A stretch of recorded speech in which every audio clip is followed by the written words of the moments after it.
Hello class 11 students and welcome to our YouTube channel Vidyam. मैं हूं Anshita Jindal, a graduate from Shram college of commerce new Delhi. And आज से बेटा इस वीडियो से हम शुरू करने वाले हैं क्लास 11th के बैच 2025-26 के लिए बिजनेस स्टडीज। एंड आज मैं तुम्हें करवाने वाली हूँ बिजनेस स्टडीज का बिल्कुल पहला chapter, that is your chapter number 1 business trade and commerce का चैप्टर। तो बहुत डिटेल में पूरे चैप्टर को हम अच्छे से समझने वाले हैं। ठीक है जी, स्टार्ट करते हैं हमारे चैप्टर को हमारे बिल्कुल पहले टॉपिक से, जो कि है economic and non economic activity का टॉपिक। देखो, इन जनरल हमें इस चैप्टर में बेसिकली समझना क्या है, हमें इस चैप्टर में बेसिकली बिजनेस के बारे में, ट्रेड एंड कॉमर्स के बारे में समझना है। क्योंकि आप क्लास 11th में आए हो, नया सब्जेक्ट है, नई चीज है, तो हम सबसे पहले ये समझेंगे कि भैया ये बिजनेस होता क्या है। लेकिन बिजनेस को समझने से पहले हमें ये समझना होता है कि भैया इकोनॉमिक एंड नॉन इकोनॉमिक दो तरीके की एक्टिविटीज एग्जिस्ट कर सकती है। एक वो एक्टिविटी जो आप पैसा कमाने के लिए करते हो, और दूसरी वो तरीके की एक्टिविटी जो पैसे के लिए नहीं करते हो बल्कि किसी दूसरी चीज के लिए करते हो, अपने खुशी के लिए, अपने परिवार के लिए, अपने प्यार के लिए, अपने रिलीजन के लिए, अपनी सोसाइटी के लिए,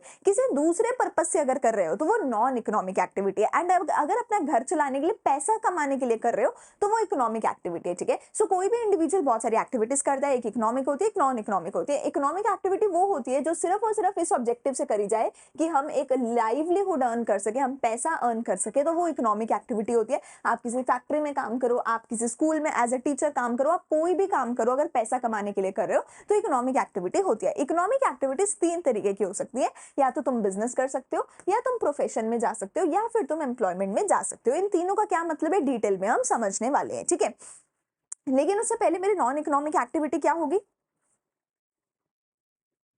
नॉन इकोनॉमिक एक्टिविटी हमारे पास देखो क्या होगी यहाँ पे, नॉन इकोनॉमिक एक्टिविटी हमारे पास क्या होगी कि वो सारी एक्टिविटीज जो हम अपने सोशल साइकोलॉजिकल नीड्स को पूरा करने के लिए करते हैं। ठीक है, जो हम out of love, sympathy, patriotism, sentiments, इन सब चीजों के लिए जो हम कर रहे हैं, जैसे कि मैं अपने घर पे खाना बना रही हूँ, ठीक है, हम इंडिपेंडेंस के लिए लड़ाई कर रहे हैं, हम अपने रिलीजन में मंदिर गुरुद्वारे में जाके हम लोग कुछ करते हैं। ठीक है, सो बेटा जी, अगर हम अपने रिलीजन के लिए, अपनी सोसाइटी के लिए, अपनी फैमिली के लिए, अपने भाई बहनों के लिए, दोस्तों के लिए, out of love, out of happiness, ठीक है, out of sympathy, out of anything अगर हम कर रहे हैं जिसमें से हमें पैसा कमाने की मंशा ही नहीं है, हम चाहते ही नहीं है कि हम पैसा कमाएं, सो वो क्या है, वो एक नॉन इकोनॉमिक एक्टिविटी कहलाती है। ठीक है जी, वो क्या कहलाती है, नॉन इकोनॉमिक एक्टिविटी कहलाती है। नॉन इकोनॉमिक एक्टिविटीज की हमें बात ही नहीं करनी है इस चैप्टर में, क्योंकि वो तुम्हारा जो दिल करे तुम कर सकते हो अपनी खुशी के लिए। ठीक है, हम यहाँ पे बात करने वाले इकोनॉमिक एक्टिविटीज की, जिसमें मैंने तुम्हें क्या बोला, मेजरली तीन तरीके की इकोनॉमिक एक्टिविटीज आएंगी, जो क्या होंगी, बिजनेस, प्रोफेशन एंड एम्प्लॉयमेंट। तीन तरीके की मेजरली एक्टिविटीज तुम्हारे पास आने वाली है। ठीक है, अब ये एक बहुत बहुत इंपॉर्टेंट टॉपिक है जो बेटा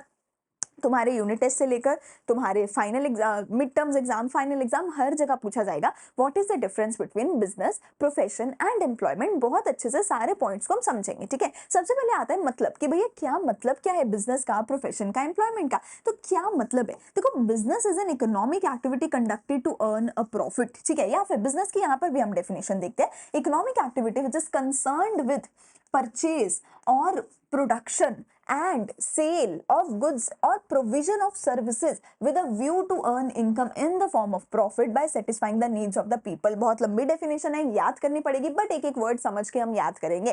तो सबसे पहले समझते हैं बिजनेस क्या है। सो देखो, बिजनेस में ना मैं क्या करती हूँ, मैं कुछ सामान बना करके बेचती हूँ बाजार में ताकि मैं पैसा कमा सकूं। प्रोफेशन में मैं कोई सामान बनाकर नहीं बेचती हूँ, प्रोफेशन में मैं पढ़ाई लिखाई करती हूँ, पढ़ाई लिखाई करके एक लाइसेंस लेती हूँ, एक डिग्री ले लेती हूँ, ठीक है, और फिर जाकर के अपनी सर्विसेज प्रोवाइड करती हूँ। और एम्प्लॉयमेंट में जरूरी नहीं मैं पढ़ी लिखी हूँ, जो भी मेरा बॉस बोलेगा, मेरा एम्प्लॉयर बोलेगा, वो काम मुझे करना पड़ेगा, और बदले में वो मुझे क्या देगा, मंथ टू मंथ सैलरी देगा। देखो, बिजनेस में मुझे कोई सैलरी देने वाला नहीं है। बिजनेस में मैं जितना ज्यादा काम करूंगी, ज्यादा सामान बेच पाऊंगी, ज्यादा पैसा कमा पाऊंगी। लेकिन एम्प्लॉयमेंट में क्या होगा, मैं किसी कंपनी में जाके काम करूंगी, मेरा एक एम्प्लॉयर होगा, एक बॉस होगा, एक मैनेजर होगा, जो हर महीने मुझे सैलरी देगा। अगर मैं काम करूंगी तो जितना काम करूंगी उतनी वो मुझे सैलरी देगा। अब यहाँ पर क्या काम करूंगी, जो भी मेरा एम्प्लॉयर बोलेगा मैं वो काम करूंगी। मेरी क्वालिफिकेशन क्या होनी चाहिए, एम्प्लॉयर जो क्वालिफिकेशन मांगेगा वो होनी चाहिए। कई लोग कहते हैं एमबीए होना चाहिए, कई लोग कहते हैं कि 12th पास होना चाहिए। तो क्वालिफिकेशन भी वो डिसाइड करेंगे,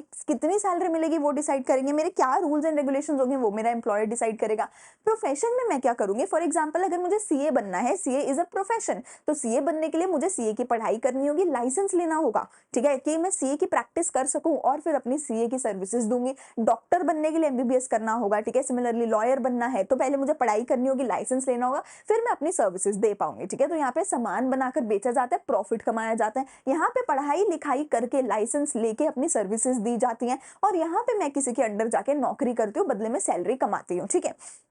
डिटेल हमें समझनी है बिजनेस की डेफिनेशन की। इनकी डेफिनेशन कोई याद करने की जरूरत नहीं है, इनको बस समझना जरूरी है। बिजनेस की प्रॉपर डेफिनेशन याद करनी जरूरी है, because this is very very important. जब ये पूछी जाएगी पेपर में कि बिजनेस की डेफिनेशन क्या है, एक एक वर्ड समझते हैं। पहला वर्ड है business is an economic activity. तो हमें पता है भैया बिजनेस क्या है, इकोनॉमिक एक्टिविटी है। बिजनेस को हमने किया ही इसलिए है ताकि हम पैसा कमा सके, ताकि हम प्रॉफिट कमा सके। इकोनॉमिक एक्टिविटी मतलब कोई ऐसी एक्टिविटी जो हमने मनी अर्न करने के लिए करी है, ठीक है। ये एक्टिविटी में हम करते क्या है, हम या तो कोई सामान परचेज करके बेचते हैं, या फिर हम कोई सामान प्रोड्यूस करके बेचते हैं। देखो दो तरीके हो सकते हैं, ठीक है, मेरे पास बिजनेस करने के।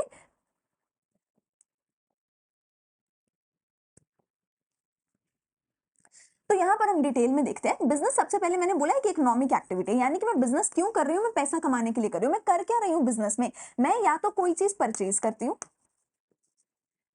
या तो कोई चीज प्रोड्यूस करती हूँ, ठीक है। मैं या तो कोई चीज प्रोड्यूस करती हूँ या तो परचेज करती हूँ, लेकिन ये दोनों ही परचेज या प्रोड्यूस कर क्यों रही हूँ, ताकि मैं बाजार में सामान बेच सकूं। अब देखो, या तो मेरी कोई फैक्ट्री होगी, ठीक है, प्रोड्यूस कहाँ पे करूंगी, प्रोड्यूस में करूंगी फैक्ट्री में। या तो मेरी कोई ना कोई एक फैक्ट्री होगी, मैं उस फैक्ट्री में सामान बनाऊंगी, सामान बना के बाजार में बेचूंगी। लेकिन जरूरी नहीं है हर कोई जो बिजनेसमैन है उसकी एक फैक्ट्री हो। तुम्हारे घर के पास जो किराने की दुकान है, वो भैया क्या खुद से सारा सामान बना रहे हैं, वो खुद से कुछ नहीं बना रहे। जो किराने की दुकान वाले लोग होते हैं वो कुछ नहीं बनाते, वो प्रोड्यूसर से, फैक्ट्री से सामान खरीद कर लेकर आते हैं, अपनी दुकान में सामान रखते हैं और तुम्हें सामान बेचते हैं। तो हो क्या रहा है, जो प्रोड्यूसर है वो सामान किसको बेचता है, वो दुकानदार को सामान बेचता है। जो दुकानदार तुम्हारे घर के पास दुकान खोल के बैठा है, और वो दुकानदार फिर तुम्हें सामान बेचता है। तो बिजनेस दोनों तरीके से करा जा सकता है, या तो तुम खुद से सामान बनाओ और बाजार में बेचो, या खुद से सामान मत बनाओ, जो बना रहे हैं उससे खरीदो और फिर फिर जाके बाजार में बेचो। तो परचेज कौन करता है, परचेज करते हैं मिडिलमैन, हमारे होलसेलर या रिटेलर, ये लोग होते हैं मिडिलमैन।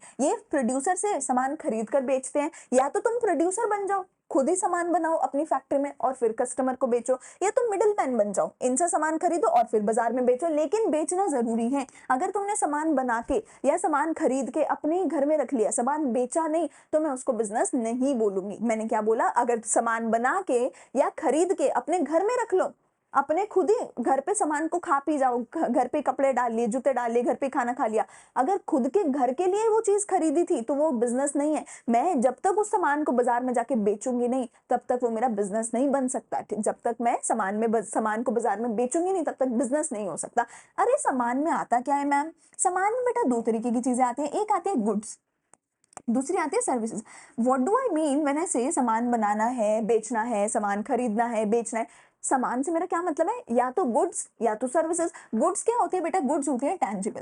टैंजिबल होती है मतलब कि मैं उनको जो है सी कर सकती हूँ, देख सकती हूँ, टच कर सकती हूँ। गुड्स क्या होती है, टेंजिबल होती है, माने कि मैं उनको देख सकती हूँ, टच कर सकती हूँ, स्टोर कर सकती हूँ, इधर से उधर ट्रांसफर कर सकती हूँ। पर सर्विसेज मेरी क्या होती है, सर्विसेज होती है भैया इनटैंजिबल, यानी कि मैं सर्विसेज को देख भी नहीं सकती, टच भी नहीं कर सकती, स्टोर भी नहीं कर सकती, ट्रांसफर भी नहीं कर सकती। इनको मैं सिर्फ और सिर्फ क्या कर सकती हूँ, फील कर सकती हूँ। तो मैं क्या कर रही हूँ, अब देखो बिजनेस में एक इकोनॉमिक एक्टिविटी है, पैसा कमाने के लिए कर रही हूँ। कर क्या रही हूँ, या तो कोई सामान प्रोड्यूस करके बेच रही हूँ, या कोई सामान खरीद के बेच रही हूँ। पर बेच रही हूँ क्या सामान, या तो टैंजिबल गुड्स जैसे कि एक फोन, एक पेन, एक लैपटॉप, एक गाड़ी, एक फर्नीचर, एसी, कुछ भी, या मैं सर्विसेज जैसे कि अपनी टीचिंग की सर्विसेज मैं बेच रही हूँ, ठीक है जी।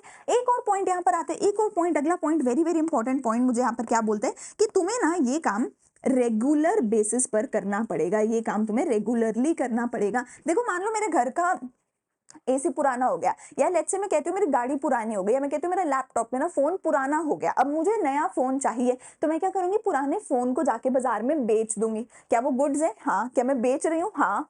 क्या वो मैंने खरीदा था, यस। तो मैंने एक फोन को खरीदा, उसको यूज किया, ठीक है, वो गुड्स थी, और मैंने उसको बाजार में बेच दिया। लेकिन मैंने वो एक ही बार किया, क्योंकि मेरा सेकंड हैंड फोन था, रोज रोज थोड़ी बेचूंगी, है ना। एक बार सेकंड हैंड फोन को बेचना था, बेच दिया। तो अगर मैं रेगुलरली काम नहीं करूंगी, कोई भी एक बार कोई सेकंड हैंड चीज अगर मैंने बेच दी, तो वो मेरा बिजनेस नहीं है। अगर हर रोज मैं सेकंड हैंड फोन खरीदती हूँ, बेचती हूँ, खरीदती हूँ, बेचती हूँ, खरीदती हूँ, बेचती हूँ, तब वो मेरा बिजनेस कहलाएगा। So I have to do it on a regular basis. Regular से ये मतलब नहीं है कि हर रोज करना है, चाहे हफ्ते में में एक बार कर रहे हो, चाहे महीने में एक बार कर रहे हो, बट रेगुलर लेवल पे, रेगुलर इंटरवल्स पे कर रहे हो, तो बिजनेस रेगुलरली करना है। अच्छा, क्यों करते हो ये बिजनेस? ये बिजनेस इसलिए करते हो ताकि तुम इसमें से कुछ प्रॉफिट कमा सको। ये बिजनेस इसलिए करते हो ताकि तुम इसमें से कुछ प्रॉफिट कमा सको। इसमें एक चीज याद रखना, मेरा एम होना चाहिए कि मैं एक प्रॉफिट कमाऊं, मेरा एम होना चाहिए। मैं कहती हूँ कि मैं बिजनेस कर रही हूँ, मैंने एक दुकान खोली है, दुकान में मैंने कुछ सामान खरीद के रखा है, किराने की दुकान है, मैं सामान वहां पे बेचती हूँ, ठीक है, पर मुझे लॉस हो रहा है। ऑब्वियस बात है, लॉस भी तो हो सकता है, जरूरी थोड़ी है कि प्रॉफिट हो रहा है। तो अगर तुम्हें लॉस हो रहा है तो क्या वो तुम्हारा बिजनेस है? क्योंकि प्रॉफिट तो नहीं कमा रहे, और मैं तो कह रही हूँ प्रॉफिट कमाना है। तो अगर तुम्हें लॉस हो रहा है, प्रॉफिट नहीं हो रहा, तब भी वो तुम्हारा बिजनेस है। क्यों? क्योंकि तुम्हारा अल्टीमेट एम तो है ना कि मैं प्रॉफिट कमाऊं। आज लॉस हो रहा है, कोई बात नहीं, कल प्रॉफिट में भी आ जाएंगे। मेरा अल्टीमेट एम होना चाहिए कि मुझे प्रॉफिट कमाना है। कुछ कंपनियों का एम ही नहीं होता प्रॉफिट कमाना, इसलिए वो क्या होते हैं, एनजीओज होते हैं, एनपीओज, नॉन प्रॉफिट ऑर्गेनाइजेशन होते हैं। उनका एम होता है सोसाइटी का भला करना, प्रॉफिट कमाना एम ही नहीं होता। लेकिन हमारे बिजनेस का एम होना चाहिए प्रॉफिट कमाना। कोई बात नहीं, आज लॉस में है, कल को प्रॉफिट में आएंगे, पैसा कमाकर लेकर जाएंगे, एम होना चाहिए। और बेटा जी, ये सारा कुछ करते हुए एक बहुत इंपॉर्टेंट चीज हमारे पास आता है, वो क्या है? रिस्क। भैया मुझे प्रॉफिट कमाना था, मुझे फिर भी लॉस हो रहा है, क्यों हो रहा है? मुझे प्रॉफिट कमाना था, मुझे फिर भी लॉस हो रहा है, क्यों हो रहा है? क्योंकि बिजनेस में रिस्क है। चाहे तुम बहुत छोटी सी किराने की दुकान खोल लो, चाहे तुम पूरे दुनिया भर में अपना बिजनेस फैला लो, अगर बिजनेस कर रहे हो तो रिस्क तुम्हारे साथ रहेगा। छोटी दुकान को छोटा रिस्क है, बड़े बिजनेस को बड़ा रिस्क है, सिंपल बात। लेकिन रिस्क कभी अवॉइड नहीं कर सकते, कभी जीरो नहीं हो सकता, रिस्क रहेगा। रिस्क किस चीज का? कोविड आ गया, लड़ाई हो गई, वॉर हो गई, ठीक है, तुम्हारे एम्प्लॉइज छोड़ के भाग गए, तुम्हारे एम्प्लॉइज ने बिजनेस से चोरी कर लिया, कुछ तुम्हारे कस्टमर तुम्हारे अगेंस्ट हो गए कि नहीं इनका सामान खराब है, तुम्हारे को सरकार ने तुम्हारे अगेंस्ट कोई लॉ पास कर दिया, ठीक है, तुम्हारी दुकान पे आग लग गई, तुम्हारी क्या कहते हैं, दुकान में पानी भर गया, ठीक है, तुम्हारी अर्थक्वेक आके दुकान गिर गई, ठीक है, कुछ भी रिस्क हो सकता है इस दुनिया का, बट रिस्क रहेगा, ठीक है, रिस्क रहेगा। तुम कभी ऐसा नहीं सोच सकते कि मैं दुकान खोल के बैठूंगा और पहले दिन से पैसा आने लग जाएगा और मैं पैसा ही पैसा कमाऊंगा, प्रॉफिट होगा, नहीं। जब तक बिजनेस रहेगा तब तक रिस्क रहेगा, रिस्क ज्यादा तो प्रॉफिट ज्यादा, तो लॉस भी ज्यादा होगा ऑब्वियसली, अगर होगा तो, ठीक है। बड़ा बिजनेस तो रिस्क ज्यादा तो प्रॉफिट का चांस भी ज्यादा, रिस्क जितना कम प्रॉफिट का चांस भी उतना कम, तो रिस्क इज एसेंशियल पार्ट। और रिस्क होता क्यों है? ये रिस्क होता क्यों है? इसलिए होता है क्योंकि बेटा हमारे बिजनेस में क्या होती है, अनसर्टेनिटी होती है। अनसर्टेनिटी का मतलब क्या होता है बेटा, कि आई डोंट नो। अनसर्टेनिटी का मतलब क्या होता है, आई डी के, आई don't know about the future, I don't know about the future. अगर मुझे पता है कि कोविड आने वाला है तो मैं पहले ही सारी तैयारी नहीं करके रख लूंगी, है ना, पहले ही अपना सब कुछ करके रख लूंगी ताकि मेरे को रिस्क ना रहे, मेरे बिजनेस में कभी लॉस ना हो, मैं पहले ही सारा सामान बेच लूंगी। मुझे पता ही तो नहीं था कि कोविड आ रहा है, ठीक है ना, तो मेरा तो पैसा इसीलिए तो फंस गया क्योंकि पता नहीं था कोविड आ रहा है। अगर मुझे पता है इंडिया पाकिस्तान की वॉर होने वाली है तो मैं पहले ही सारी तैयारियां करके रख लूंगी, but I don't know about the future. Uncertainty का माने तो मुझे पता ही नहीं है मेरे फ्यूचर में क्या होगा। अगर पता होता तो तैयारी कर लेती, पता नहीं था फ्यूचर के बारे में, तो अब क्या होगा, अब मेरे लिए वो रिस्क है कि फ्यूचर में कुछ भी हो सकता है, क्योंकि फ्यूचर का तो पता नहीं, तो इसलिए वो मेरे लिए रिस्की है, इसलिए मुझे लॉस की संभावना है। तो ये ओवरऑल क्या है, पूरे का पूरा मेरा बिजनेस है। इतना डिटेल में इसलिए समझाया क्योंकि बिजनेस के बारे में पूछा जाता है, प्रोफेशन या एम्प्लॉयमेंट का इतना डिटेल नहीं पूछा जाता है, ठीक है।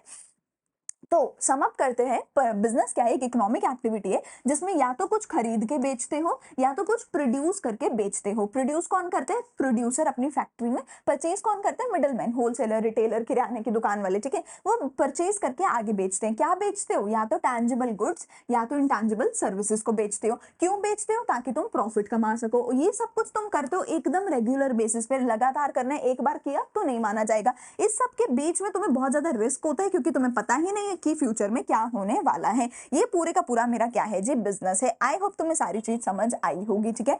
प्रोफेशन में क्या होता है कि भैया तुम कुछ स्पेशल नॉलेज लेते हो, कुछ स्पेशल स्किल्स लेते हो और उसके बदले में अपनी क्या देते हो, कुछ ना कुछ अपनी सर्विसेज देते हो। तुम क्या करते हो? अपनी सर्विसेज देते हो और उसके बदले में अपनी प्रोफेशनल फीस तुम लोग अर्न करते हो, ठीक है। एम्प्लॉयमेंट में क्या है बेटा, तुम एक ऑक्यूपेशन कर रहे हो, तुम दूसरों के लिए काम कर रहे हो और तुम बदले में कुछ सैलरी उनसे ले रहे हो, ठीक है जी। जिसके लिए तुम काम करते हो वो कौन होता है? एम्प्लॉयर। अगर तुम काम कर रहे हो, तुम क्या होते हो? एम्प्लॉई। तुम काम कर रहे हो तो तुम क्या हो? एम्प्लॉई। और जिसके लिए तुम काम कर रहे हो वो कौन है? तुम्हारा जो बॉस है, तुम्हारा जो मैनेजर है, तुम्हारा जो हेड है, वो कौन है? एम्प्लॉयर। ठीक है, अब देखो तीनों का डिफरेंस मतलब क्या है। बिजनेस में तुम क्या करते हो? प्रॉफिट कमाने के लिए करते हो। Profession is also an economic activity under which a person use knowledge and provide services. अपनी पढ़ाई लिखाई को यूज करके अपनी सर्विसेज देता है। जैसे अगर मैं सीए बन जाऊं तो मैं अपनी सीए की पढ़ाई को यूज करके तुम्हें सीए की सर्विसेज दूंगी। डॉक्टर बन जाऊं तो डॉक्टर की पढ़ाई को यूज करके डॉक्टर की सर्विस दूंगी। एम्प्लॉयमेंट में भी क्या करती हूँ बेटा? मैं एक इकोनॉमिक एक्टिविटी है, सैलरी कमाने के लिए करती हूँ, जिसके अंदर I work for others. Employment में क्या लिखोगे? Where you work under your employer, you work for someone else. Nature क्या है? देखो, a person invest in the capital. आप पैसा इन्वेस्ट करते हो बिजनेस में और एक बिजनेस को शुरू करते हो। उसको चाहे स्किल्स उसके पास हो, चाहे पढ़ाई लिखाई हो या नहीं हो, फर्क नहीं पड़ता। बट प्रोफेशन में तुम्हें पहले पढ़ाई लिखाई करनी पड़ेगी, ट्रेनिंग लेनी पड़ेगी, तभी प्रोफेशनल बन सकते हो। अगर सीए बनना है तो पढ़ाई लिखाई करनी पड़ेगी, ट्रेनिंग लेनी पड़ेगी। डॉक्टर बनना है, एमबीबीएस करना पड़ेगा, इंटर्नशिप करना पड़ेगा, तभी बन सकते हो। ऐसे नहीं बन सकते हो। A person work for another person और organisation to get his livelihood. इसमें तुम सिंपली किसी दूसरे के लिए काम कर रहे हो अपना पैसा कमाने के लिए। ठीक है, देखो जितने भी पॉइंट मैं बताऊंगी, इन सभी पॉइंट में जो एम्प्लॉई वाला पॉइंट है, एम्प्लॉयमेंट वाला जो पॉइंट है, उसमें सीधा लिख कर आ जाना, मेरे एम्प्लॉयर ने जो मुझे बोला है मैं वही करूंगा। दिखाती हूँ कैसे। फॉर्मल एजुकेशन तो बिजनेस के लिए कंपलसरी नहीं है कोई एजुकेशन, प्रोफेशन के लिए कंपलसरी है। और एम्प्लॉयमेंट में जो तुम्हारा बॉस बोलेगा उतनी एम्प्लॉयमेंट, उतनी नॉलेज तुम्हें चाहिए। देखो, it depends upon the type of employment weather a specific formal education is required. तुम्हारा अगर बॉस बोलेगा कि तुम्हें एमबीए करनी पड़ेगी तभी तुम्हें नौकरी दूंगा, तो तुम्हें एमबीए करनी पड़ेगी। अगर तुम्हारा बॉस बोलेगा कि कोई नहीं, मैं तो 12वीं पास को भी दे दूंगा नौकरी, तो तुम 12वीं पास करके नौकरी कर सकते हो। इट विल डिपेंड कि तुम्हारी जो कंपनी है वो क्या चाहती है। प्रोफेशन में तो भैया जी तुम्हें you must have that professional degree, जिस प्रोफेशन में तुम जाना चाहते हो। और बिजनेस में कोई जरूरी नहीं है फॉर्मल एजुकेशन, चाहे तुम 12वीं पास भी हो तो भी तुम बिजनेस कर सकते हो। कोई तुम्हें पूछ नहीं रहा कि अच्छा ऐसा है तभी दूंगा तुम्हें सामान, तभी खरीदूंगा तुम्हारा, ऐसा नहीं हो सकता। ठीक है। रिटर्न, तो रिटर्न में तुम्हें बेसिकली नाम लिख कर आना है। बिजनेस में तुम्हें क्या रिटर्न में मिलता है? प्रॉफिट मिलता है। प्रोफेशन में तुम्हें क्या मिलता है? फीस मिलता है। और एम्प्लॉयमेंट में तुम्हें क्या मिलती है? रेम्यूनरेशन, या फिर तुम इसको क्या लिखोगे? सैलरी या फिर वेजेस तुम्हें मिलता है। ठीक है, तो टेक्निकली तुम ये तीनों ही काम पैसा कमाने के लिए कर रहे हो, लेकिन जो पैसा तुम कमा रहे हो उस पैसे के 3 अलग अलग नाम हो सकते हैं। अगर तुम बिजनेस में पैसा कमा रहे हो तो उस पैसे का नाम होगा प्रॉफिट। अगर तुम प्रोफेशन में पैसा कमा रहे हो उस पैसे का नाम होगा फीस। अगर एम्प्लॉयमेंट में पैसा कमा रहे हो उसका नाम क्या होगा? वेजेस या सैलरीज। ठीक है जी। कैपिटल रिक्वायरमेंट यानी तुम्हें कितना पैसा इन्वेस्ट करने की जरूरत है। तो भैया बिजनेस में तो तुम्हें बहुत ज्यादा पैसा इन्वेस्ट करने की जरूरत है, बहुत ज्यादा पैसा इन्वेस्ट करने की जरूरत है। इसमें बिल्कुल भी पैसा इन्वेस्ट करने की जरूरत नहीं है। पैसा तो मिलेगा जब नौकरी करोगे, पैसा लगाने की कोई जरूरत नहीं है। और इसमें थोड़ी थोड़ी इन्वेस्टमेंट करने की जरूरत होती है, क्योंकि अगर तुम अपना खुद का क्लिनिक खोलोगे, ठीक है, अगर तुम डॉक्टर बन के अपना खुद का क्लिनिक खोल लो, सीए करके अपना खुद का सीए का ऑफिस खोल लो, लॉयर बने हो तो भी अपना तुम खुद का प्रैक्टिस कर सकते हो। ठीक है, तो अगर तुम खुद का ऑफिस खोलोगे या अपनी खुद की क्लिनिक खोलोगे, थोड़ा बहुत तो पैसा लगेगा ना, तो थोड़ी बहुत कैपिटल इन्वेस्टमेंट चाहिए। Registration, businessman need not register with a particular body और एसोसिएशन। यहाँ पर कंपलसरी नहीं होता आपको किसी के साथ भी रजिस्ट्रेशन करना, लेकिन यहाँ पर आपको रजिस्ट्रेशन बिल्कुल कंपलसरी हो जाता है, क्योंकि अगर तुम्हें लॉयर बनना है तुम्हें बार काउंसिल के साथ जो है रजिस्टर करना पड़ेगा। अगर तुम्हें सीए बनना है तो तुम्हें institute of chartered accountant of India, इनके पास रजिस्टर करना पड़ेगा। अगर तुम्हें डॉक्टर बनना है तो भी मेडिकल काउंसिल ऑफ इंडिया के पास जाना पड़ेगा। तो टेक्निकली प्रोफेशन में हम 3 प्रोफेशन देखते हैं, लॉयर का, सीए का एंड डॉक्टर का। तुम्हें अगर इन तीनों में से किसी भी प्रोफेशन में जाना है तो इनकी प्रोफेशनल एसोसिएशन है। अगर तुम्हें आईसीएआई ने लाइसेंस दे दिया कि हाँ ठीक है तुमने पेपर क्लियर कर लिए, मैं तुम्हें लाइसेंस दे रहा हूं, तुम सीए बन सकते हो, तभी तुम सीए बनोगे, वरना नहीं बन सकते। अगर बार काउंसिल ने तुम्हें लाइसेंस दे दिया तभी लॉयर बनोगे। और ये लाइसेंस रद्द भी कर सकता है, ये लाइसेंस रद्द भी कर सकता है। ठीक है, ये चीज याद रखनी है, लाइसेंस रद्द भी हो सकता है। अगर तुमने कल को कुछ भी गलती करी लाइसेंस रद्द हो जाएगा। जैसे कि अगर तुमने कबीर सिंह देखिए तो कबीर सिंह में he was a doctor, Kabir Singh में जो हमारे कबीर सिंह थे वो डॉक्टर थे। ठीक है, प्रीति और कबीर सिंह वाली जो मूवी थी, तो उस डॉक्टर ने क्या किया, उसके पास लाइसेंस था, लेकिन उसने क्या किया, एक दिन इंटॉक्सिकेशन की स्टेट में, यानी कि एक दिन उसने शराब पी रखी थी और ऐसी स्टेट में उसने किसी का ऑपरेशन कर दिया। वो उसने जो गलती करी उसकी वजह से उसका जो लाइसेंस था, एक डॉक्टर बनने का जो लाइसेंस था, 5 साल के लिए उसका लाइसेंस सस्पेंड हो गया था कि भैया तो डॉक्टर कबीर सिंह तो है पर अगले 5 साल के लिए तो किसी का इलाज नहीं कर सकता, अगर करेगा तो वो इलीगल होगा, तुझे पकड़ करके जेल में डाल दिया जाएगा। तो लाइसेंस भी तुम्हारा एसोसिएशन देता है और लाइसेंस रद्द भी वो कर सकता है अगर उसने रूल्स एंड रेगुलेशन जो बनाए हैं अगर वो तुमने फॉलो नहीं करे तो। एंड कंपनी के केस में, एम्प्लॉयमेंट के केस में तुम्हें कोई भी रजिस्ट्रेशन करने की जरूरत नहीं होती है फिर से, ठीक है। Decision making, business is free to take his decision, यानी कि यहाँ पर तुम अपनी मर्जी से जो मर्जी डिसीजन ले सकते हो। तुम्हारा दिल करे सुबह 5 बजे दुकान खोलो, तुम्हारा दिल करे शाम को 5 बजे दुकान खोलो, कोई पूछ नहीं रहा तुम्हें। Profession can take his own decision as he is also the owner, वो भी अपने क्लिनिक पे अपने खुद के डिसीजन ले सकता है, लेकिन इसको कोई राइट नहीं होता डिसीजन मेकिंग का, क्योंकि इसका जो बॉस है, जो मैनेजर है, वही सब कुछ इसके लिए करेगा। रिस्क, इसमें सबसे ज्यादा इन्वेस्टमेंट होती है बिजनेस में, तो रिस्क भी सबसे ज्यादा होता है। इसमें कोई इन्वेस्टमेंट नहीं होती तो इसमें कोई रिस्क नहीं होता है, ठीक है। लेकिन बस रिस्क इस चीज का होता है कि तुम्हें नौकरी से निकाल दिया जाए, तुम्हारे पैसे का रिस्क नहीं होता, तुम्हारा रिस्क बस इतना हो सकता है कि तुम्हें नौकरी से निकाल दिया जाए, पैसे का कोई रिस्क नहीं होता यहाँ पर, ठीक है, कि तुम्हारा कोई पैसा डूब जाएगा, नहीं, पैसा तो लगा ही नहीं है तो पैसे का रिस्क तो होगा नहीं। यहाँ पे ज्यादा पैसा लगा है तो ज्यादा रिस्क होगा, यहाँ पे थोड़ा पैसा लगा है तो थोड़ा सा रिस्क होगा प्रोफेशन के केस में। कमेंसमेंट, बिजनेस को शुरू करने के लिए क्या करना पड़ेगा, थोड़ी बहुत लीगल फॉर्मेलिटीज होती है, उनको पूरा करना पड़ता है, वो डिपेंड करता है बिजनेस टू बिजनेस, कोई बड़ी लीगल फॉर्मेलिटी होती ही नहीं है बिजनेस को शुरू करने के लिए। इसको शुरू करने के लिए फिर से तुम्हें भैया लाइसेंस लेना पड़ेगा, अगर सीए हो तो आईसीएआई से लाइसेंस लेकर आओ, अगर लॉयर बनना है तो बार काउंसिल ऑफ इंडिया से लाइसेंस लेकर आओ, ठीक है। तो जहां भी जो भी प्रोफेशन में जाना है उससे लाइसेंस लेकर आओ। और इसके लिए तुम्हें बेटा क्या चाहिए होगा, जो भी तुम्हारे एम्प्लॉयर ने बोला है वो क्वालिफिकेशन चाहिए होगी, प्लस तुम्हारे एम्प्लॉयर से तुम्हें एक लेटर चाहिए होगा जिस लेटर पे तुम्हारे एम्प्लॉयर ने लिखा होगा कि हाँ हम तुम्हें नौकरी देने को तैयार हैं, ठीक है।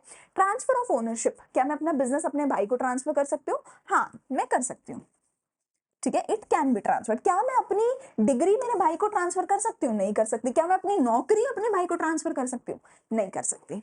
एग्जाम्पल क्या हो गया, बिजनेस में क्या हो गया कि मैं कोई बिल्डर हूँ, मैंने कोई ग्रोसरी शॉप खोली है, मेरा कोई शॉपिंग मॉल है, यहाँ पर क्या हो गया डॉक्टर, आर्किटेक्ट, लॉयर, यहाँ पर क्या हो गया मेरे रिसेप्शनिस्ट, क्लर्क, ये लोग क्या हो गए एम्प्लॉयमेंट में आ गए। तो ये हो गया हमारा difference between business, profession and employment, ठीक है। तो यहाँ तक हमने इकोनॉमिक, नॉन इकोनॉमिक एक्टिविटी पढ़ा, बिजनेस का डिटेल में समझा एक एक पॉइंट, एंड हमने बिजनेस, प्रोफेशन, एम्प्लॉयमेंट का डिफरेंस भी डिटेल में पढ़ा है, ठीक है जी। आगे हम समझते हैं कैरेक्टरिस्टिक्स ऑफ बिजनेस, बिजनेस की क्या क्या कैरेक्टरिस्टिक्स होती हैं। तो सबसे पहले अब यहाँ पर जो है मैं ये कैरेक्टरिस्टिक्स आपको ऑलरेडी अच्छे से समझा चुकी हूँ, तो मैं अब यहाँ पर टाइम ज्यादा नहीं लगाऊंगी। पहला है इकोनॉमिक एक्टिविटी, ठीक है। तो बिजनेस पैसा कमाने के लिए करी जाती है, ठीक है, खुशी के लिए नहीं कर रहे हो, पैसा कमाने के लिए कर रहे हो। इसमें या तो कुछ प्रोड्यूस करके या तो कुछ परचेज करके तुम समाज में सामान बेच रहे हो, ठीक है। एवरी बिजनेस एंटरप्राइज या तो वो कोई सामान बनाता है या फिर वो क्या करता है, प्रोड्यूसर से सामान खरीद के बाजार में बेच के आता है। अब जरूरी नहीं है गुड्स बेचे, वो अपनी सर्विसेज भी बेच सकता है कस्टमर को, लेकिन यहाँ पर सेल करना या exchange of goods and services करना कंपलसरी है। अगर तुम अपने खुद के लिए उसको यूज कर रहे हो तो वो बिजनेस नहीं कहलाएगा। If goods are produced not for the purpose of sale, अगर सेल के लिए प्रोड्यूस नहीं करा तो वो बिजनेस एक्टिविटी नहीं कहलाएगा। बिजनेस को प्रॉफिट अर्निंग के लिए ही करते हो, ठीक है। मेन ऑब्जेक्टिव तुम्हारा क्या होना चाहिए बिजनेस करने का? प्रॉफिट अर्निंग होना चाहिए। अनसर्टेनिटी ऑफ रिटर्न, अनसर्टेनिटी का क्या मतलब था? I don't know about the future, मुझे नहीं पता फ्यूचर में क्या होगा, ठीक है। The returns are not certain, मुझे नहीं पता कितना रिटर्न आएगा, विच इज वाई हमेशा एक पॉसिबिलिटी ऑफ लॉस होता है, विच मीन्स हमेशा एक पॉसिबिलिटी ऑफ रिस्क बिजनेस में रहता है। एंड लास्टली मैंने क्या बोला था भैया, रेगुलर बेसिस पे करना होगा। अगर एक सिंगल ट्रांजेक्शन है तो उसको मैं बिजनेस नहीं बोलूंगी, तुम्हें हमेशा रेगुलर बेसिस पे बिजनेस करना होगा। एंड एलिमेंट ऑफ रिस्क होगा। रिस्क क्यों आता है बिजनेस में? रिस्क इसलिए आता है क्योंकि बिजनेस में अनसर्टेनिटी होती है। अगर मुझे फ्यूचर के बारे में पता होता तो मेरे बिजनेस में कभी रिस्क आता ही नहीं, बट क्योंकि मुझे फ्यूचर के बारे में नहीं पता तो इसलिए मेरे बिजनेस में रिस्क का एलिमेंट आता है। ये सारे पॉइंट मैं डिटेल में ऑलरेडी समझा चुकी हूँ जब मैंने बिजनेस की डेफिनेशन समझाई थी। अगला मेरे पास पॉइंट आता है क्लासिफिकेशन ऑफ बिजनेस एक्टिविटीज। मैं बिजनेस की बेटा जी एक्टिविटीज को कैसे क्लासिफाई करती हूँ, ठीक है। अब देखो जो मेरा बिजनेस है, मेजर लिस्ट में हमारे दो चीजें आती हैं, इंडस्ट्री और कॉमर्स। देखो मैंने अभी तुम्हें क्या बोला, बिजनेस एक क्या है, अगर तुम डेफिनेशन भी देखो हमारे बिजनेस की तो मैंने देखो बहुत क्लियरली बेटा तुम्हें डेफिनेशन में क्या करा है, बिजनेस इकोनॉमिक एक्टिविटी है जहां पे दो चीजें आती हैं, दो चीजें आ रही हैं, या तो कुछ परचेज करके बेच दो या कुछ प्रोड्यूस करके बेच दो, ठीक है ना। या तो तुम कुछ खुद से प्रोड्यूस कर रहे हो, अपनी फैक्ट्री खोल रहे हो, फैक्ट्री में तुम एक प्रोड्यूसर हो, खुद से प्रोड्यूस करके बेचते हो, बहुत सारी कंपनीज है, जैसे कि तुम देखो कोई भी गाड़ी तुम अगर खरीद रहे हो, ठीक है, तो गाड़ी जिस कंपनी की है वो एक प्रोड्यूसर है, बट जरूरी नहीं है वो कंपनी अपनी गाड़ी खुद बेच रही हो, ठीक है, बीच में किसी डीलर के थ्रू वो बेच रही हो सकती है। तो वो जो डीलर होगा वो डीलर सिंपली एक मिडलमैन होगा। तुम अगर फॉर एग्जाम्पल अमूल का दूध खरीदते हो या अगर तुम ब्रेड खरीदते हो, तुम सीधा जाके फैक्ट्री से खरीद कर नहीं लाते हो, ठीक है, जिस कंपनी ने बनाई उस कंपनी की फैक्ट्री होगी, जो कंपनी का नाम लिखा होगा उस ब्रेड पे, दूध पे, अमूल जो है वो प्रोड्यूसर है, उसकी फैक्ट्री है। पर जो सामान तुम्हें बेच रहा है किराने की दुकान वाले भैया, वो परचेज करके तुम्हें बेच रहे हैं, वो जस्ट एक मिडलमैन है। तो जो सामान बनाकर बेचता है वो कहाँ सामान को बनाता है, वो सामान को बनाता है इंडस्ट्री में। इंडस्ट्री में सामान को बनाया जाता है, प्रोड्यूस किया जाता है, ठीक है। बट कॉमर्स में क्या किया जाता है, सिंपली सामान को प्रोड्यूसर से खरीदा जाता है और कस्टमर तक पहुंचाया जाता है। देखो होता क्या है, जो प्रोड्यूसर है उसकी बहुत बड़ी बड़ी फैक्ट्रीज होती है, वो अपनी बड़ी बड़ी फैक्ट्रीज शहर के बीचों बीच नहीं बना सकता। उनकी जो फैक्ट्रीज होती है शहर से बहुत दूर होती है और वहां होती है जहां पे उनको रॉ मटेरियल मिल सके, खेतों के पास हो गई या किसी स्पेसिफिक स्टेट में हो गई।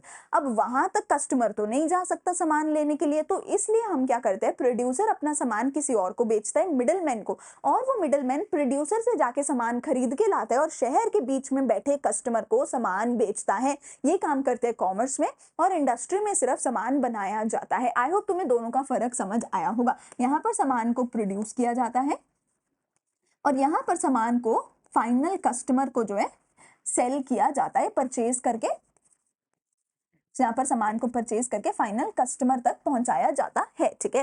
देखो, the sector where raw material gets converted into useful product is called industry. तो मैंने क्या बोला, रॉ मटेरियल को तुम कन्वर्ट करते हो फाइनल प्रोडक्ट में, यानी तुम प्रोडक्शन करते हो, वो कहाँ होता है, इंडस्ट्री में। Activities related to production and processing as well as activities related to rearing and reproduction of animals और other living species are included in the industry. Industry में तुम कुछ सामान प्रोड्यूस करते हो, प्रोसेस करते हो, एंड जो तुम्हारा बेटा प्राइमरी इंडस्ट्री होती है, जो कि तुम्हारी फार्मिंग वाली इंडस्ट्री होती है, जो कि नेचर से रिलेटेड होती है, जहां पर तुम rearing and reproduction of animal करते हो, ठीक है, वो भी तुम्हारा इंडस्ट्रियल सेक्टर में इंक्लूड होता है। क्यों? क्योंकि पहले एक फार्मर जो है या फिर जो भी हमारे नेचुरल सेक्टर इंडस्ट्री है, प्राइमरी इंडस्ट्री है, वहां से रॉ मटेरियल आता है और फिर वहां से रॉ मटेरियल जो आता है नेचर से या एनिमल से या खेतों से, उसको इंडस्ट्रीज में पहुंचाया जाता है जहां पर फिर प्रोडक्शन करी जाती है। तो ये दोनों ही चीजें इंडस्ट्री के कॉन्सेप्ट में इंक्लूड होती हैं, ठीक है जी।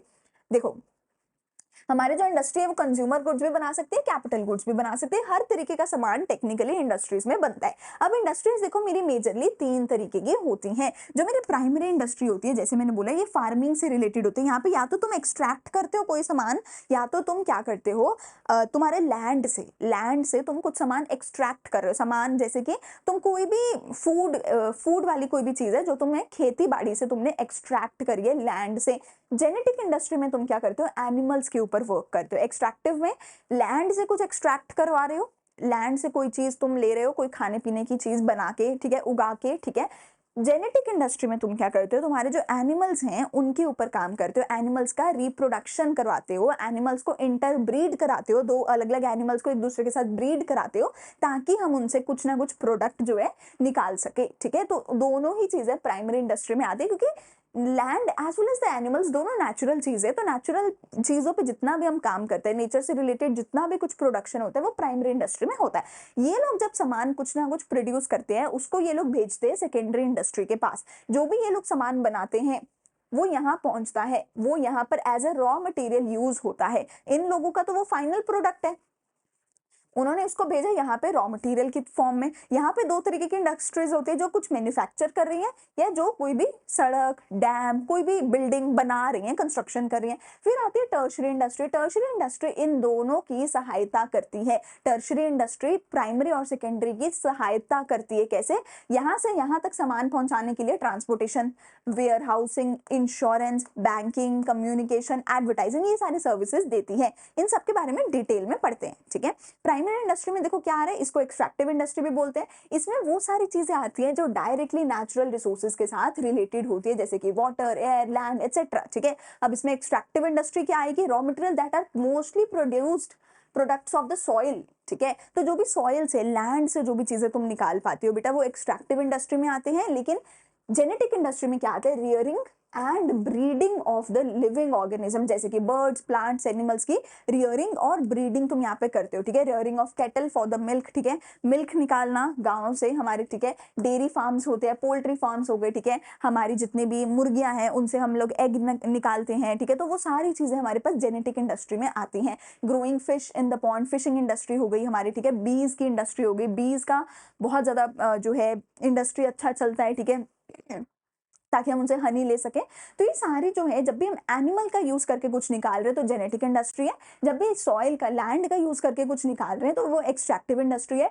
और ये दोनों ही जो है मेरी प्राइमरी इंडस्ट्री में आते हैं, क्योंकि दोनों ही नेचुरल रिसोर्स से रिलेटेड है। अब इन दोनों ने जो भी सामान बनाया वो सामान किसके पास जाएगा, वो सामान जाएगा सेकेंडरी इंडस्ट्री के पास। सेकेंडरी इंडस्ट्री क्या करेगी, इस रॉ मटेरियल को लेगी और इसको कन्वर्ट करेगी फिनिश प्रोडक्ट के बीच में, ठीक है। देखो, the material which have already been extracted at the primary stage, primary वालों ने जो एक्सट्रैक्ट किया, अब उसको ही यहाँ पर जो है कंसर्न होता है सेकेंडरी इंडस्ट्री का, उसको ही यहाँ पे कन्वर्ट किया जाता है फाइनल गुड्स में, ठीक है जी। इन्हीं को प्रोसेस किया जाता है to produce the goods for the final consumption. तो प्राइमरी इंडस्ट्री ने जो कुछ बनाया था वो फाइनल कस्टमर के घर पे नहीं जाता, वो कहाँ जाता है, सेकेंडरी इंडस्ट्री के पास जाता है। सेकेंडरी इंडस्ट्री उसको और कुछ ना कुछ उसमें प्रोडक्शन करती है, कुछ ना कुछ उसमें चेंजेस करती है, कुछ ना कुछ नया बनाती है और फिर उसको फाइनल कस्टमर तक पहुंचाती है, ठीक है जी। अब सेकेंडरी इंडस्ट्री में क्या आएंगी मेरी, मैन्युफैक्चरिंग और कंस्ट्रक्टिंग इंडस्ट्री। मैन्युफैक्चरिंग इंडस्ट्री में तुम क्या कर रहे हो, changing the form of raw material into the finish goods. तुम रॉ मटेरियल लेते हो प्राइमरी इंडस्ट्री से और उसकी फॉर्म को चेंज करके उसको फिनिश गुड में कन्वर्ट करते हो, ठीक है। इसमें क्या होता है, या तो तुमने बहुत सारी अलग अलग चीजें ली, उन सबको साथ में जोड़ दिया, ठीक है, असेंबल कर दिया, ठीक है। या फिर कई बार होता है प्रोसेसिंग इंडस्ट्री। प्रोसेसिंग इंडस्ट्री में क्या होता है, एक पूरा प्रोसेस होता है। जैसे कि तुमने अगर देखा हो गुड़ जो होता है हमारा, गुड़ बनाने का जो प्रोसेस होता है, गुड़ कैसे बनता है, गुड़ बनता है एक पूरे प्रोसेस से, ठीक है। पहले स्टेप 1 होता है जहाँ पे कुछ क्लीनिंग वगैरह होती होगी, फिर स्टेप 2 होता है, स्टेप 3 होता है, स्टेप 4 होता है। मतलब जब तक पहला स्टेप पूरा नहीं किया तब तक अगले स्टेप में नहीं जा सकते। ये होती है प्रोसेसिंग इंडस्ट्री में, जो कि मैन्युफैक्चरिंग इंडस्ट्री का ही पार्ट है। कई बार क्या होता है, एक चीज ली, उसको गर्म किया, उसके 3-4 अलग अलग सब पार्ट्स निकाले और उन सबको बेच दिया, ठीक है। जैसे कि हम दूध से जो है काफी सारी चीजें निकाल सकते हैं, ठीक है, वो हो गई। या कई बार होता है बहुत सारी चीजों को लिया और इकट्ठा करके एक सिंगल चीज बनाकर बेच दिया। तो ये सारी चीजें मैन्युफैक्चरिंग इंडस्ट्री में आती हैं। कंस्ट्रक्शन में क्या आएगा, तुमने बिल्डिंग, डैम, रोड कुछ भी कंस्ट्रक्ट किया है, ठीक है, सीमेंट, आयरन, स्टील वगैरह से, तो वो कंस्ट्रक्शन इंडस्ट्री में आएगा। टर्शरी में क्या आता है, इसके बारे में आगे भी हम पढ़ेंगे। टर्शरी इंडस्ट्री क्या करती है, प्राइमरी और सेकेंडरी इंडस्ट्री को मदद करती है। प्राइमरी से सामान को सेकेंडरी तक पहुंचाने के लिए ट्रांसपोर्टेशन देती है, प्राइमरी का सामान स्टोर करने के लिए वेयर हाउसिंग देती है, इनमें से किसी को पैसा चाहिए तो बैंकिंग की सर्विसेज देती है, इनके रिस्क को कवर करने के लिए इंश्योरेंस कवर देती है इन लोगों को, ठीक है। तो उनको कोई भी सर्विस चाहिए प्राइमरी और सेकेंडरी इंडस्ट्री को ताकि वो अच्छे से काम कर सके, वो उनको सर्विसेज कौन देता है, टर्शरी इंडस्ट्री देता है। टर्शरी में कोई सामान नहीं प्रोड्यूस होता, टर्शरी में कोई सामान प्रोड्यूस नहीं होता। टर्शरी में क्या होता है, सर्विसेज दी जाती हैं। कौन सर्विसेज देता है, टर्शरी सेक्टर के लोग सर्विस देते हैं प्राइमरी एंड सेकेंडरी सेक्टर के लोगों को, ठीक है। ये तो हो गए मेरे तीनों इंडस्ट्रीज। अब आगे मेरे पास कॉमर्स। कॉमर्स का देखो बेसिकली काम क्या है कि वो डायरेक्टली इनडायरेक्टली मदद करता है distribution of goods to the ultimate consumer. अब गुड्स बन गए हैं इंडस्ट्री में, अब उनको पहुंचाना है कस्टमर तक, पहुंचाने का काम कौन करेगा, हमारी कॉमर्स काम करेगी पहुंचाने का, ठीक है। तो गुड्स एक जगह पर बनती हैं, ठीक है, लेकिन वो यूज होंगी पूरे देश भर में, यूज होंगी पूरे देश भर में। तो उस एक जगह से पूरे देश भर में पहुंचाया कैसे जाए, पहुंचाया जाता है थ्रू कॉमर्स। कॉमर्स में भी दो चीजें आती है, एक होता है ट्रेड, एक होता है एड्स टू ट्रेड। पहला क्या है, ट्रेड। ट्रेड का सिंपल मतलब क्या है, buying and selling of goods. Trade का सिंपल मतलब क्या है, buying and selling of goods and services, और कुछ नहीं है, इसका सिंपल मतलब है, ठीक है।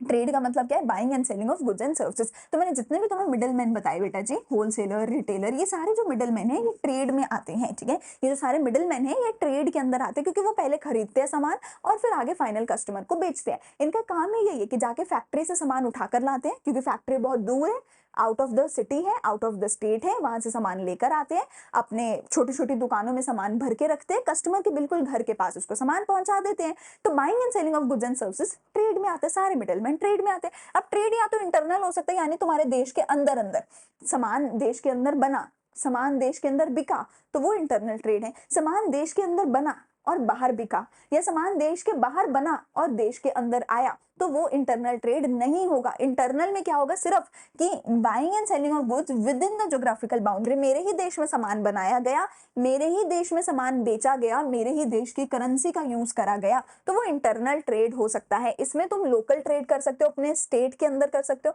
अपनी सिटी के अंदर, अपने स्टेट के अंदर, अपने पूरे देश के अंदर ट्रेड कर सकते हो। यूजुअली जो हमारा इंटरनल ट्रेड होता है, इसमें मेरे कौन कौन आते हैं इंटरनल ट्रेड में, मेरे पास बेटा आते हैं मेरे होलसेलर एंड रिटेलर।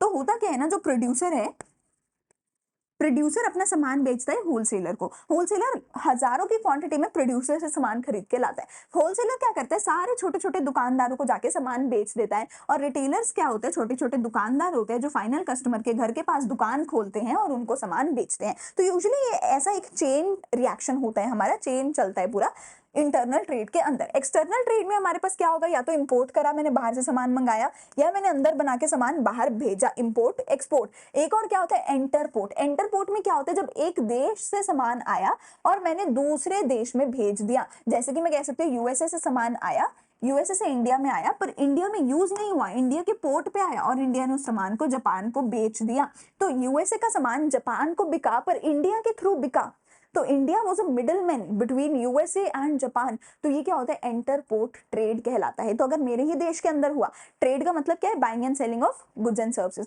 अगर मेरे देश के अंदर ट्रेड हुआ तो इंटरनल, अगर दूसरे देश के साथ हुआ एक्सटर्नल, अगर दूसरे देश से मैंने सामान मंगाया तो इंपोर्ट, मैंने सामान बाहर बेचा तो एक्सपोर्ट, अगर एक देश का सामान तीसरे देश के पास गया, मैं मिडलमैन थी, तो एंटरपोर्ट ट्रेड, एंटरपोर्ट ट्रेड, ये सारे ट्रेड में आ गए। अब ट्रेड की मदद करने के लिए क्या है, aids to trade. Aids to trade technically मेरा जो टर्शरी इंडस्ट्री था वही है, एड्स टू ट्रेड टेक्निकली जो मेरा टर्शरी इंडस्ट्री था सिर्फ वही है। एड्स टू ट्रेड में हम क्या क्या पढ़ेंगे, देखो, ट्रांसपोर्ट एंड कम्युनिकेशन, कि सामान को एक जगह से दूसरी जगह पहुंचाना, ठीक है, removal of the hindrance of place, जगह, प्लेस की वजह से अगर मुझे कोई भी दिक्कत हो रही है, हिंड्रेंस ऑफ प्लेस अगर है, उसको कौन ठीक करता है, ट्रांसपोर्टेशन एंड कम्युनिकेशन। ये मुझे क्या करते हैं, मदद करते हैं एक जगह से प्लेस ऑफ प्रोडक्शन से प्लेस ऑफ कंजम्पशन तक सामान पहुंचाने में कौन मदद करता है, ट्रांसपोर्टेशन। और कम्युनिकेशन क्या मदद करता है, कि सारी दोनों पार्टीज